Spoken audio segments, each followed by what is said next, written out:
কিছুদিন আগে আপনাদের সাথে বারোয়ারি পুজোর ভিডিও শেয়ার করেছিলাম। আজকে চলে এসেছি বাড়ির পুজোর ভিডিও নিয়ে। আজকের ভিডিওটা আমার একান্তই কাছের, কারণ আমি আজকে আপনাদেরকে ক্যানিংয়ের 441 বছরের প্রাচীনতম ভট্টাচার্য বাড়ির পুজো দেখাবো। সেই পুজোটা আমার এক খুব কাছের বান্ধবীর নিজের মামার বাড়িরও পুজো, তাই জন্য এই ভিডিওটা আমার খুব ভালোবাসার বা খুব কাছের ভিডিও আপনারা বলতে পারেন। গত মহাষ্টমীর দিন আমি অনেক আগে থেকেই ঠিক করে রেখেছিলাম যে ওদের বাড়িতে গিয়ে ওখানে মায়ের কাছে অঞ্জলি দেব। যদিও অনেকটা ডিস্টেন্স হওয়ার কারণে, কারণ আমাকে দমদম থেকে সুদূর ক্যানিংয়ে যেতে হয়েছিল, অনেকটা ডিস্টেন্স হওয়ার কারণে আমি মহাষ্টমীর যে পুষ্পাঞ্জলি সেটা দিতে পারিনি, বাট যে সন্ধি পুজোর যে অঞ্জলিটা হয় আমি সেটা দিতে পেরেছিলাম। তাই জন্য আমি শিয়ালদা থেকে ক্যানিং লোকাল ধরে আমি চলে গেছিলাম সকাল সকাল যতটা যাওয়া সম্ভব ক্যানিংয়ের ভট্টাচার্য বাড়ির দুর্গাপুজোয়। ক্যানিং স্টেশন থেকে বেশিক্ষণ লাগে না, স্টেশন থেকে কিছুটা এগিয়ে দিঘির পাড়ের ভট্টাচার্য বাড়ির পুজো বললেই টোটো করে যাওয়া যায়। আপনারা যদি পরের বার যেতে ইচ্ছুক থাকেন তাহলে আমি আপনাদেরকে বলে দিলাম যে কিভাবে যাবেন। ক্যানিং স্টেশন থেকে বেরিয়ে একটু এগিয়েই দেখতে পাবেন টোটো স্ট্যান্ড রয়েছে, ওখানে গিয়ে বলতে হবে দিঘির পাড়ের দুর্গাপুজো, ওখানে বললেই আপনাদেরকে নিয়ে যাবে। এটা হচ্ছে ভট্টাচার্য পরিবারের মা দুর্গার যে বিগ্রহ, সেই বিগ্রহটা। আর এখানের দুর্গাপুজোর কিন্তু অনেক বিশেষত্ব আছে, যেগুলো আস্তে আস্তে আমি আপনাদের সাথে শেয়ার করব, এবং এর পিছনে যে কারণ রয়েছে সেই কারণটাও আমি সংক্ষিপ্তভাবে আপনাদেরকে বলবো এই ভিডিওতে। তাই ভিডিওটা স্কিপ না করে পুরোটা দেখতে থাকুন শেষ পর্যন্ত।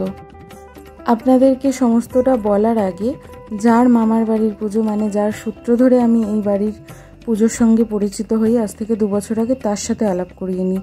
বাড়ির পুজোর কাজের জন্য একসাথে ভিডিও করা হয়ে ওঠেনি। মায়ের বিগ্রহের সামনে একদম যে মেয়েটি বসে কাজ করছে পুজোর কুর্তি পরে, ওই মেয়েটি হলো আমার বান্ধবী এবং ভীষণ কাছের বান্ধবী, ভালো বান্ধবী। আরও একটা কথা বলে রাখি, এই দুর্গা পুজোকে কেন্দ্র করেই আজ থেকে বছর 2 আগে ওর সাথে আমার সম্পর্ক, মানে যোগাযোগ শুরু হয়, এবং সেটা এখন দুর্গা পুজোর প্রাঙ্গণের গণ্ডি পেরিয়ে আরও অনেকটা বিস্তীর্ণ হয়েছে।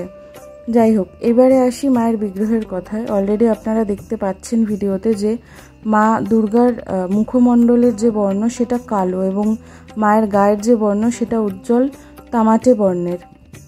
এর পিছনে কারণ রয়েছে, এবং আরেকটু ভালো করে খেয়াল করলে আপনারা দেখতে পাবেন মায়ের বাঁদিকে এখানে রয়েছে সিদ্ধিদাতা গণেশের বিগ্রহ, আর ডান দিকে রয়েছে কার্তিকের বিগ্রহ। তো এই সমস্ত যে বিশেষত্ব রয়েছে এই বাড়ির প্রতিমাতে, তার পিছনে রয়েছে যথেষ্ট ইতিহাস, কারণ রয়েছে। সেই কারণগুলো আমি সংক্ষিপ্তভাবে আপনাদের সাথে এই ভিডিওতে শেয়ার করব। এই পুজোর বয়স হলো 441 বছর। এই বছরে 441তম বছরে পদার্পণ করলো এই ভট্টাচার্য বাড়ির পুজো। ক্যানিংয়ের এই ভট্টাচার্য পরিবার আদতে ছিল অবিভক্ত বাংলার ঢাকার বিক্রমপুর বাইনখাড়া গ্রামের বাসিন্দা। প্রাথমিকভাবে এই পরিবারের মাতৃপ্রতিমার মুখমণ্ডল কালো বা গায়ের রং উজ্জ্বল তাম্রবর্ণের ছিল না, কিন্তু দুর্গাপুজো শুরু হওয়ার প্রায় শতাধিক বছর পরে একটি অঘটন ঘটে যায়। তখনকার দিনে বাড়ির দুর্গা দালান পাকা ছিল না, ছিল শনের বা খড়ের তৈরি, আর তার ঠিক পাশেই ছিল মা মনসার মন্দির। এই পরিবারের লোকেদের কথানুযায়ী একদিন একটা কাক সেই মনসা মন্দিরের ঘিয়ের প্রদীপের জ্বলন্ত সলতে নিয়ে উড়ে যায়। কাকটির ঠোঁটে ধরা সেই সলতে হঠাৎ করে দুর্গা দালানের খড়ের তৈরি চালের উপর পড়ে, এবং তাতেই ভস্মীভূত হয়ে যায় দুর্গা দালান। এবং তখন যে আগুন লাগে, সেই আগুনের তাপে মায়ের গায়ের রং উজ্জ্বল তাম্রবর্ণ হয়, এবং মায়ের যে মুখমণ্ডল সেটা কালো বর্ণের হয়ে যায়। তো এই ঘটনার পর ভট্টাচার্য পরিবারের সদস্যরা আশঙ্কা করেছিলেন যে মা হয়তো আর তাদের হাত থেকে পুজো নিতে রাজি নন, তাই তারা এই পুজো বন্ধ করে দেওয়ার সিদ্ধান্ত নেন। তখনকার দিনের পরিবারের কর্তা ছিলেন তখনকার সময় শ্রীরামকান্ত ভট্টাচার্য।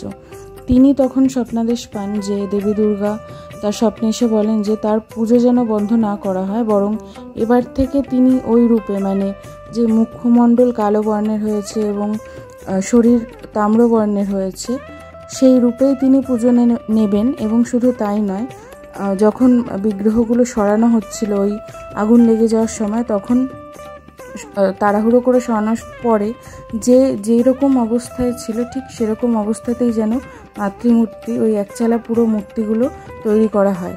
তখন থেকেই মায়ের বাদিকে রয়ে গেছে গণেশের বিগ্রহ আর ডান দিকে রয়ে গেছে কার্তিকের বিগ্রহ।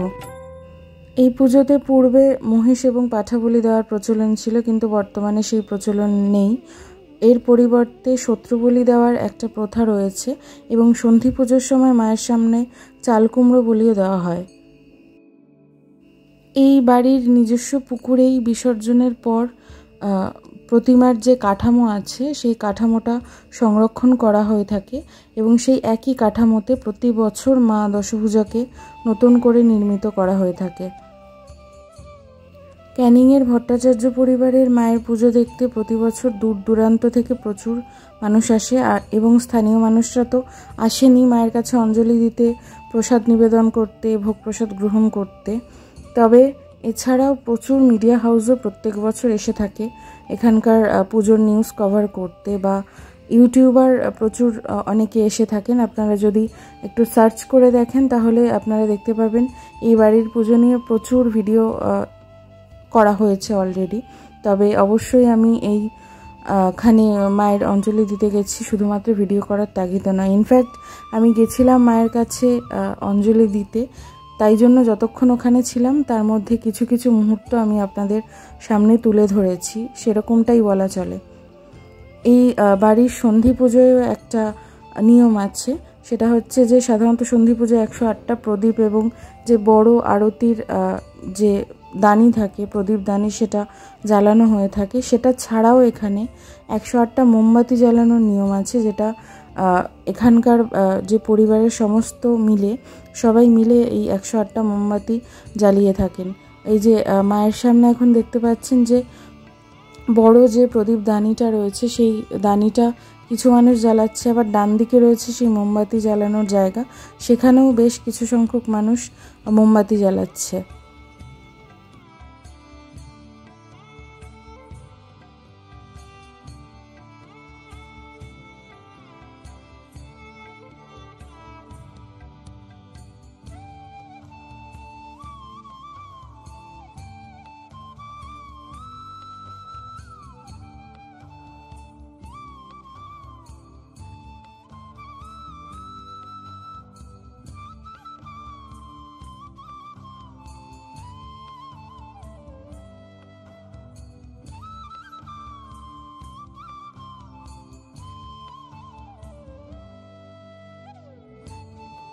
মায়ের সামনে প্রদীপ এবং মোমবাতি জ্বালানো প্রায় শেষের দিকে।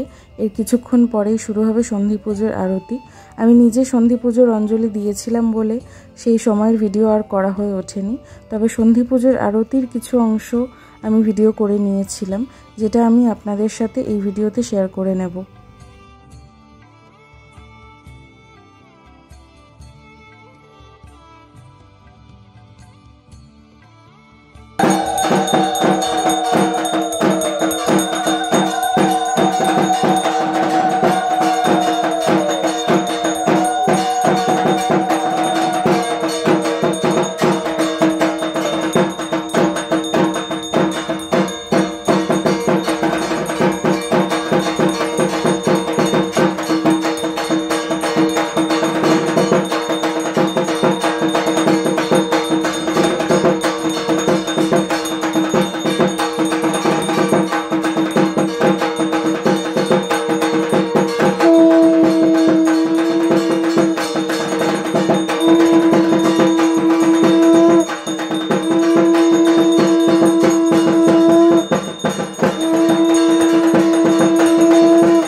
সন্ধি পুজো শেষ হওয়ার পর এটা মায়ের বিশেষ প্রসাদ দেওয়া হয়েছিল সবাইকে।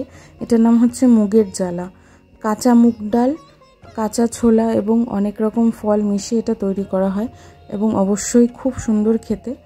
এর কিছুক্ষণ পরেই আমরা চলে গেছিলাম মায়ের যে ভোগ প্রসাদ সেটা গ্রহণ করতে। প্রথমে দেওয়া হয়েছিল প্রধান ভোগ, যেটা মাকে নিবেদন করা হয়েছিল, এটাকে বাল্যভোগ বলা হয়। এইটা গ্রহণ করার কিছুক্ষণ পরে দেওয়া হয়েছিল খিচুড়ি, একটা পাঁচমিশালি তরকারি, আলুর দম, চাটনি, পাঁপড় এবং বাড়িতেই বানানো মিষ্টি। চাটনি, পাঁপড় আর মিষ্টির ভিডিওটা করা হয়ে ওঠেনি। এই যে খিচুড়ি, আলুর দম আর পাঁচমিশালি তরকারি এবং হ্যাঁ, কুমড়ো ভাজাও ছিল, বেসন দিয়ে খুব সুন্দর করে ভেজে দিয়েছিল, ওটাও ছিল। আর ভোগের খিচুড়ি নিয়ে কোনো রিভিউ যথেষ্ট নয়, আপনারা জানেন ভোগের খিচুড়ি অমৃত হয়। তো সাধারণতই ভোগের খিচুড়ি খাওয়ার পরে আমি কিছুক্ষণ পরে চলে এসেছিলাম। তো এখানেই আমার ভিডিওটা আজকে শেষ হলো। ভালো লাগলে অবশ্যই চ্যানেলটিকে সাবস্ক্রাইব করে দেবেন। ধন্যবাদ।